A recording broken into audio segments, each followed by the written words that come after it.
Call the meeting to order. I won't establish quorum since we're all here in person. We'll stand for the Pledge of Allegiance. I pledge allegiance to the flag of the United States of America and to the republic for which it stands, one nation, under God, indivisible, with liberty and justice for all. Thank you.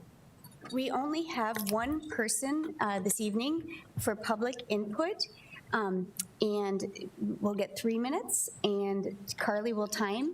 I don't know, you probably don't have the cards, do you? I don't see, or do you have them?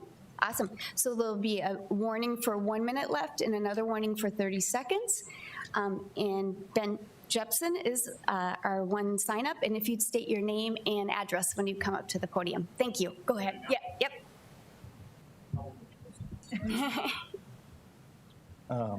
As was said, I'm Ben Jepson from 8801 West 18th Street, speaking in favor of option A for the middle school. I'm one of those voices you've probably gotten many emails from west of T. Ellis Road, in that group that's getting pushed out of Memorial Middle towards George McGovern in favor of the A2 options. And the one point I wanted to address that I haven't heard a good response to is it seems that the primary rationale for that A2 option is for the future, right? We don't want to, that we need space for expansion. I don't understand that rationale though, because by moving these neighborhoods, well, just looking at option A2, there's actually less space for expansion at George McGovern, not more space. And so if our goal is to come up with a plan that won't require redrawing soon, we need to address that. If that's the reason for moving these families who live so close to Memorial Middle to a school much further, let's choose the plan that makes the most sense. And with plan A, if we were going to Memorial Middle, using the numbers that we have in this paper, there's over 300 seats remaining at Memorial that we're running into if we expand. And of course, we don't want to fill it, but just to use the numbers, right? There's over 300 seats remaining at Memorial, and that's how much space there is. If we go to A2 and push these neighborhoods to George McGovern, there's only 230. And so it doesn't seem like a solution for expansion if we're actually decreasing the amount of space available for expansion by doing so, while simultaneously making it more difficult for the families who live so close. And I understand that there are lots of families who live further away from middle schools and have to drive a distance, but most of those families aren't driving past an alternative that's within a mile. And so that was just my concern. I'm not sure I understand how putting us in a situation where there's less space is a solution for further expansion. So thank you. Thank you.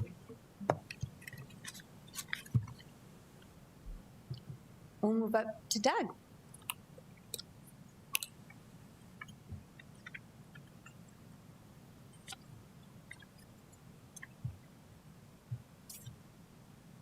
All right, good evening, everyone. So cover middle school first, and as of the last meeting, we had narrowed it down to 3 middle school options, and I'll just kind of go through the characteristics of each one. Middle school option A, again, characterized by JFK going over to Edison, and also in option A, the area west of T. Ellis would stay at Memorial. That's kind of the signature area of the west side there.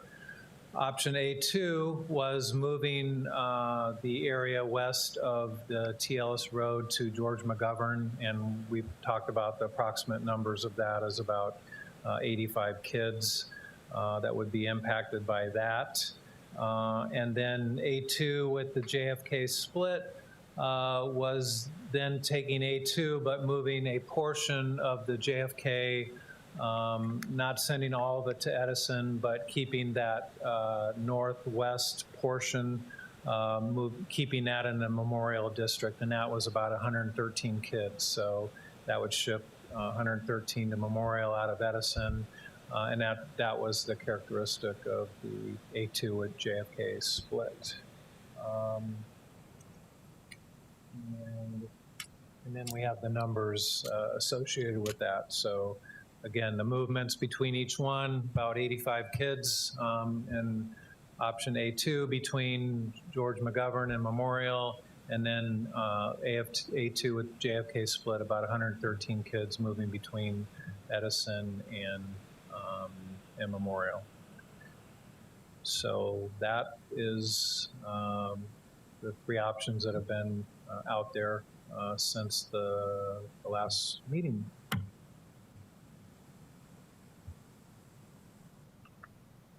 Any questions for Doug?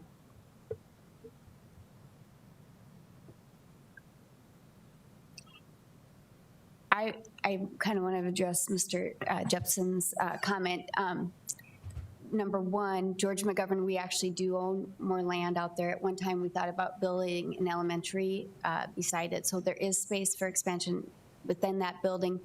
And the capacity numbers, it gets confusing because when we're looking at current building numbers, all of these are going to be readjusted after when the new schools are open to make that. Memorial's just over full, and so we've had to have a false exaggerated number, and we will be addressing those after the boundaries are set, both at the high school and middle school, because of what we've had to do over time since those buildings like Roosevelt and Memorial have been over full. And so it is a number. I'm not disputing a number, but it's not a number where the bond task force, for example, asked us to have all of our middle schools around the 900 to 1,000 students and our high schools around that 1,800 and 1,900 when they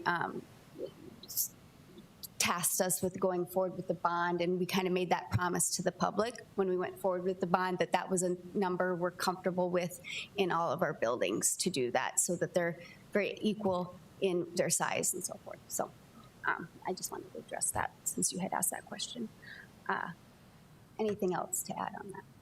Well, I mean, I think I'd like to add that, you know, not only the capacity of the schools and the number of students enrolled in those schools, but again, we're looking at the free and reduced lunch numbers as well. And we're looking at a lot of factors when we are considering these boundary changes. So it's not just the capacity of that school. We're trying to balance all of the different information and all the different guidelines that we set forth when making a decision. That's kind of why I thought A was our best option. The task force brought that to us. We're meeting the 5 goals that we'd set out. And then with A2, we're moving 85 students. And I thought our goal was to keep the kids together, especially for this grade, for this level. And then the split doesn't make a lot of sense to me. That's my 2 cents. The A2 JFK split, right. I wanted to make sure. Yeah, thank you. Additional input? Well, I would just say at the end of the day, what we use the 5 priority areas is sort of guidelines and to collect data surrounding those. I would say overall, even overarching all of this, and after listening to public input and receiving emails, that really what serves our district, our boundaries, which are going to create schools that will be the great equalizer. And that coin was termed by Horace Mann many years ago, that this notion that schools are a great equalizer. At the end of the day, we want equal opportunity for all of our students. This idea that regardless of their family background, they can move forward and have a chance to improve their life and use their skills to the greatest benefit of society. So that's the American dream, right? And so it is difficult, it is challenging when we're making decisions for the greater good and also looking at specific families' interests and what serves their needs. That said, at the end of the day, schools are a great equalizer. So to the extent that we all can keep our eyes as that being the goal, that will best serve all of the students long term. And I think we've done that. I'm proud of the feedback we've gotten from the community the task force members that have given up their time, administration that has helped to guide the process along, as well as you all as board members. So I think we're upholding what is important to our community when we look at schools as serving in that capacity. Yeah, I think for me, when I look at the difference between Edison and Memorial, which is what that last option of the A2 JFK, we know that there's going to be growth at Edison as the classes of Spanish immersion continue to grow and feed into that. And so that number of approximately 988 students makes me feel better because we are under the 85 and the 90% capacity that we know is going to get adjusted anyways. And so to start out lower and allow for that growth to happen. Also, Edison is, I'm not sure in comparison to Patrick, but Edison and Patrick are probably the two smallest, definitely the two smallest middle schools. And so I think it feels better to have less students at those smaller buildings just from a safety perspective as well. So when you look at Memorial, that still puts them a couple hundred students under that 90% or even under that 85%. So that area, there will be some growth still on that west side that we could see additional. We talked about that southwest part of town where there are a lot of young families. And so that allows that growth to happen and feed into Memorial Middle School as well. And I know we did say we were trying to keep our kind of elementary cohorts together. But I think that JFK option, it's the, I think, 8th elementary school that we're splitting and sending to 2 different middle schools. These guys will rejoin each other again at Roosevelt. And so they will be separated, but they will still have that neighborhood. I mean, just because we send kids to 2 different schools, if they live across the street from each other, or they went to grade school together, the way that kids are connected these days, they're still going to remain connected and have those friendships, or they may not, and that's okay too. Mm-hmm. But I feel like that is a clean break. That rectangle has some very natural boundaries with main streets that is closer to Memorial, and we can get them there and help the population at both schools. As far as enrollment goes, and also when looking at that doesn't really change the free and reduced lunch rate at Memorial at all by adding those students. And it's a marginal change for Edison. It actually increases the percentage from what it is currently to kind of balance that out from some of the other schools. So those are my thoughts on the JFK option. And going back to why I first proposed A2, from splitting from the original A, was that I do see that area as a growing area.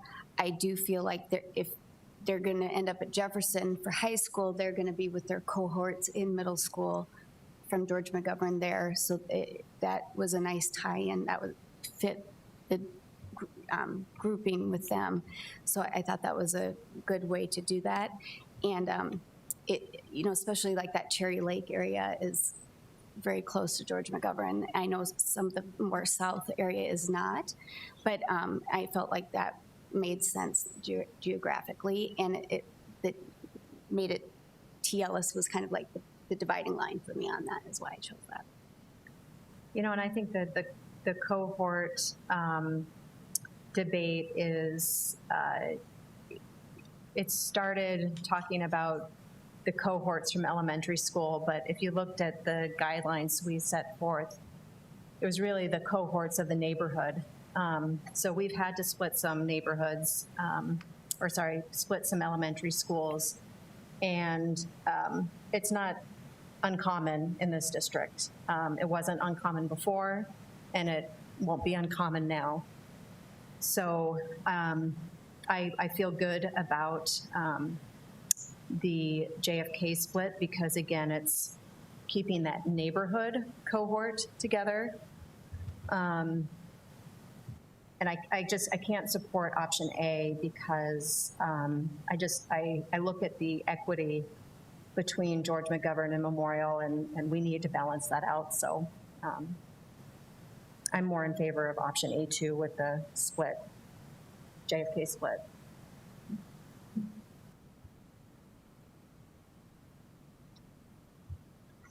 I would entertain a motion for an option.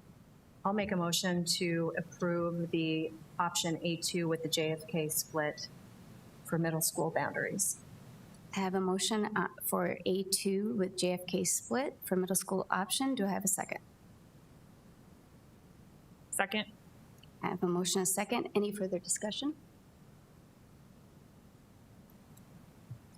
Seeing none, should I do roll call on this one, maybe just to make sure? I'll do roll call. Board Member Tolke? No. Board Member Parker? Aye. Board Member Ryder? Aye. Board Member Baker? Aye. Board Member Mickelson? Aye. A2 with JFK split passes 4-1. We'll go, Doug, do you mind if we handle 2 other middle school things before we get to the Rosa Parks thing? Okay, thank you. When we last voted on high school, we talked about no seniors seniors only grandfathering, and we meant that for all levels, but I think for clarification for the public and so forth, let's handle it at the middle school level as well. Do I have a motion on, or any discussion on middle school, further discussion on middle school grandfathering? Otherwise, I'd entertain a motion. No, I think, like we said before, that it would be ideal for students to go to their assigned middle school, as that is where their students who will be going to their assigned high school will also be. And so to put them all together and kind of help to establish some of those relationships the year before high school, I think is beneficial. Not that people don't, love and aren't diehards of their middle schools. I think it's a different atmosphere than it is from a high school perspective. And so 8th graders tend to be great leaders in their buildings, and so they can continue to do that. And they'll have great people at all of the buildings that can help acclimate new students. And if everyone kind of moves together at once, then there's not really that one new kid. Everyone can kind of join together and get to know their new building. So I would support that as well. So motion for no middle school. Yeah, so I would make a motion to have no middle school grandfathering or staying at their currently enrolled school, again, instead of moving to their home attendance center. Do I have a second? Second. I have a motion and a second. Further discussion? Seeing none, I believe I won't need to take roll call on this one. May I have a vote for those all in favor of no middle school grandfathering signify by saying aye. Aye. Opposed, same sign. That motion carries unanimously. The last item regarding middle school is a resolution with, that first came forward when we were discussing splitting honors in Spanish. I know there were some families concerned about that. So to me, it became more of a bigger district. All our middle schools looking at providing that high school credit opportunities, which I know we're doing for most of those, but just look, as a board, we felt that it was important to make a statement that we really want to see that at all of our middle school buildings. So I'll read the resolution and make a motion to, in the House for a second. Resolution in support of providing equitable high school credit opportunities at all Sioux Falls School District middle schools. Whereas the mission of the Sioux Falls School District is to educate and prepare each student to succeed in a changing world, and whereas it is the vision of the district to provide the opportunities and challenges for each student to succeed as a lifelong learner in a changing world. The district values a highly trained and committed workforce, continually evaluating and improving their own and student performance. The district recognizes its role as a key contributor to the social, civic, and economic foundation of this community. To achieve this vision, we must ignite the hearts and minds of our students, staff, families, the business community, and citizens. And whereas currently the district offers high school biology and high school accelerated geometry at the Honors Middle School designated building. And finally, now therefore, be it resolved, the district provide equitable high school credit education opportunities for all of our middle school students, which at this time includes high school biology and high school accelerated geometry. I make that motion. Do I have a second? Second. Discussion. Any discussion on the resolution? Well, I would just again say that it doesn't serve our district to have perceived better schools. We're one district. What serves our district is that, like I said, with the boundaries, that we're creating schools that are have the ability to be that great equalizer. And so this resolution speaks to that there are not perceptions of one school being better than the other. Thank you. Further discussion? Seeing none, I'll take a vote on the resolution. All those in favor of the resolution signify by saying aye. Aye. Opposed, same sign. Resolution passes. Now Rosa Parks. Thanks, Doug. The last item we have for you tonight are on boundaries is a minor boundary change at the elementary school level. And this is something that on June 8th you approved in first reading, but we're bringing it back just to for a second reading or final approval, I guess. And this is really the area that was the old Horace Mann attendance area when Horace Mann was a elementary school that was K through 5. And when we took that school offline, that cohort moved to Rosa Parks, and that's where it's been going up until this point. When we were going through boundary planning, we looked at this area and looked at some of the, kind of the growth patterns at Susan B. Anthony and Rosa Parks, and thought that this would be a good time to make that change and to take that area that's highlighted there and move that to the Susan B. Anthony attendance area. And so that's what you approved on June 8th. We have been working with those families. So this school year, we're giving them the option to go ahead and attend Susan B. Anthony if they want to, because for some it's closer, and the school building level administration has also been working with those families to make sure that they attend the school this fall that they want to, working with incoming kindergartners. It probably makes more sense if they just attend Susan B. Anthony rather than a start at Rosa Parks. So there's been a lot of coordination at that level, and so that's really what this is. This changes. There is a little triangle area there that's not highlighted there that we will keep as Rosa Parks. It's a small area that because it's on the other side of I-229, it doesn't make sense to move that to Susan B. Anthony. It's something that we will probably look for in the next couple of years. It kind of sits contiguous to Harvey Dunn, Cleveland, and Eugene Field. So we'll take another look at it here in the next year or so to see maybe if it makes sense to move that into one of those schools' attendance area. We'll kind of look at the enrollment patterns and growth. So we'll probably bring that to you at some point in the future. But at this point, they'll go to Rosa Parks as they always have.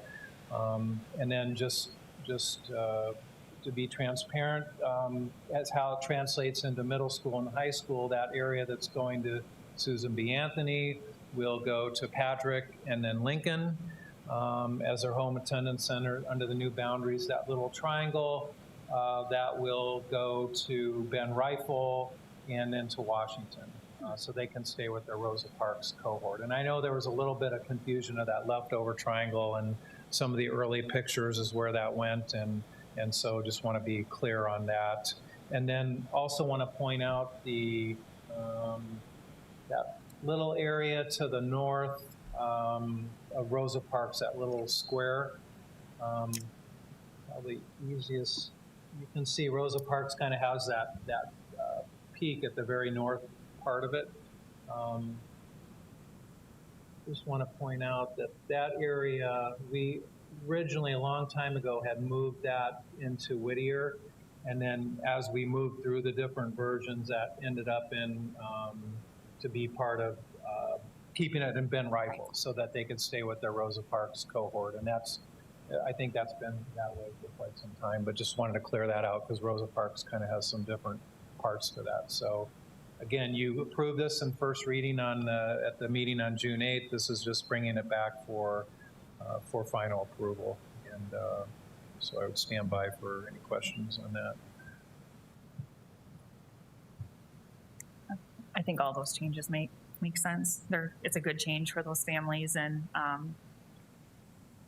Rosa Parks is going to continue to grow over there with all of the apartments and single-family homes that are being built around that too, and so alleviating some of that population and putting them back at a school that's closer to them will allow then more of those students who are walking across the street, essentially, to just walk to Rosa Parks. So that makes sense. And also, when we choose a new elementary site, it will make sense to relook at all those boundaries anyway, so that little pocket that can probably be taken care of when we handle that. Yep, considering growth trends. Yep, exactly. Growth trends. I make a motion to accept the minor boundary change regarding the Rosa Parks area and the Susan B area. Second? I have a motion and second. And I just want to note that that also includes that pocket for middle school to continue on to Ben Rifle, so we make sure that's noted on the record. Any other discussion? Seeing none, all those in favor signify by saying aye. Aye. Opposed, same sign. Motion carries. Do I have a motion to move into executive session per SDCL 1-25-2? 1 second. Oh, sorry. I just wanted to make some kind of closing as we're finishing the boundary process. I just wanted to have some remarks. So I want to take time to thank all of the people. I know we don't have a lot of people here today, but we've had a lot of people in and out, whether it was via telephone or in person, the people who actively participated in the process. As a board, we're making these decisions to help our entire community. This is a really big responsibility and one that we have taken very seriously. We read every letter, every email, all the Let's Talks that were submitted were provided to us as a board to review. As I said in an earlier meeting, just because your request wasn't implemented into one of our plans doesn't mean that we didn't listen or care about your concerns. We explored many options and many iterations of the maps that never made it to public viewing as the criteria for our priorities were not met. I'm encouraged by the participation of our community, and I hope that those of you who shared your passion for your schools and students will continue to share that passion with the schools that your children attend, whether it's a new building they're moving to or whether they stay in the same location. Our schools and our students are successful because of parents, guardians, community members, and staff members who pour their love, excitement, and support into them each and every day. While some of you may not have had the end result that you wanted, please take your passion and use it to make your school building great places to be. Help with the Booster Club, join a PTO, PTA, provide conference meals for teachers, work at a book fair, whatever it is that you can do to support your student and their schools, all of your time and energy will be well spent and so appreciated. And finally, as your family is making adjustments to whatever your situation will be in the fall of 2021, remember that kids are amazing creatures. They are resilient, they make adjustments. Give your kids credit and know that while changes can be challenging, they will do amazing. And by setting a good example for them and setting the tone in your family, you can help make this transition go smoothly for them. Drive them by the building, purchase spirit wear, visit the school website. The only thing constant is change, and change brings opportunities for new experiences, people, and places. So take advantage of those with an open mind, and you never know where it will take you. Thank you, Carly. And our district will work with families, especially with the changes of having open houses, et cetera, so that families can meet new families at their new buildings and the new administration and new teachers and so forth. So there is a comfort level and not just a new thing, so that we will hopefully make that transition as painless as possible. Any other further comments? Seeing none, do I have a motion to move into executive session per SDCL 1-25-2, paren 1? So moved. Second. I have a motion and second. All those in favor signify by saying aye. Aye. Opposed? We are now moving to executive session. Thank you.